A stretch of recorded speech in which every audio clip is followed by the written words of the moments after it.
Hello, I'm Severin Suzuki speaking for ECHO, the Environmental Children's Organization. We're a group of 12 and 13-year-olds trying to make a difference. Vanessa Seti, Morgan Geisler, Michelle Quigg, and me. We've raised all the money to come here ourselves, to come 5,000 miles to tell you adults you must change your ways. Coming up here today, I have no hidden agenda. I am fighting for my future.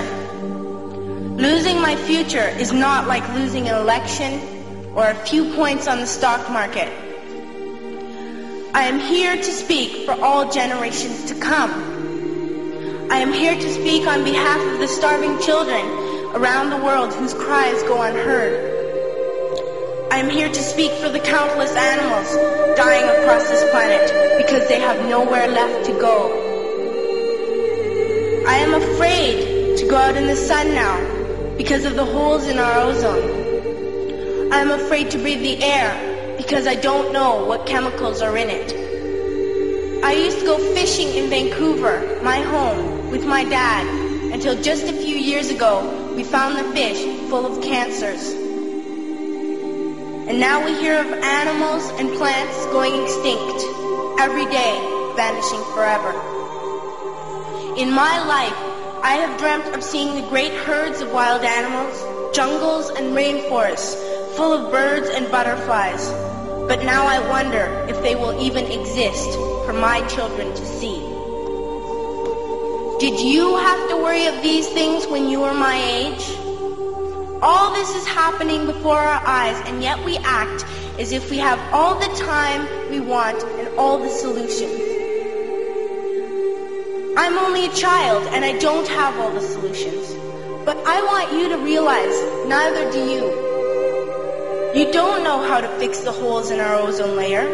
You don't know how to bring the salmon back up a dead stream. You don't know how to bring back an animal now extinct. And you can't bring back the forest that once grew where there is now a desert. If you don't know how to fix it, please stop breaking it. Here, you may be delegates of your government, business people, organizers, reporters, or politicians, but really, your mothers and fathers, sisters and brothers, aunts and uncles, and all of you are someone's child. I'm only a child, yet I know we are all part of a family, 5 billion strong, in fact, 30 million species strong. And borders and governments will never change that.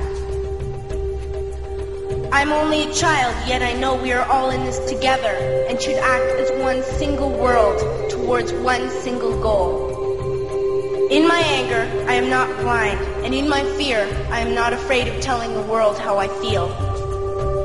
In my country, we make so much waste. We buy and throw away, and yet northern countries will not share with the needy. Even when we have more than enough, we are afraid to share.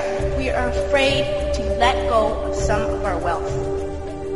In Canada, we live the privileged life, with plenty of food, water, and shelter. We have watches, bicycles, computers, and television sets. The list could go on for 2 days. 2 days ago, here in Brazil, we were shocked when we spent time with some children living on the streets. This is what one child told us. I wish I was rich. And if I were, I would give all the street children food, clothes, medicines, shelter, and love and affection. If a child on the streets who has nothing is willing to share, why are we who have everything still so greedy? I can't stop thinking that these are children my own age, that it makes a tremendous difference where you are born. That I could be one of those children living in the favelas of Rio. I could be a child starving in Somalia, or a victim of war in the Middle East, or a beggar in India. I am only a child, yet I know if all the money spent on war was spent on finding environmental answers, ending poverty, and finding treaties, what a wonderful place this earth would be. At school, even in kindergarten, you teach us how to behave in the world. You teach us not to fight with others, to work things out, to respect others, to clean up our mess, not to hurt other creatures, to share, not be greedy. Then why do you go out and do the things you tell us not to do? Do not forget why you are attending these conferences, who you're doing this for. We are your own children. You are deciding what kind of world we are growing up in. Parents should be able to comfort their children by saying, everything's going to be all right. It's not the end of the world, and we're doing the best we can. But I don't think you can say that to us anymore. Are we even on your list of priorities?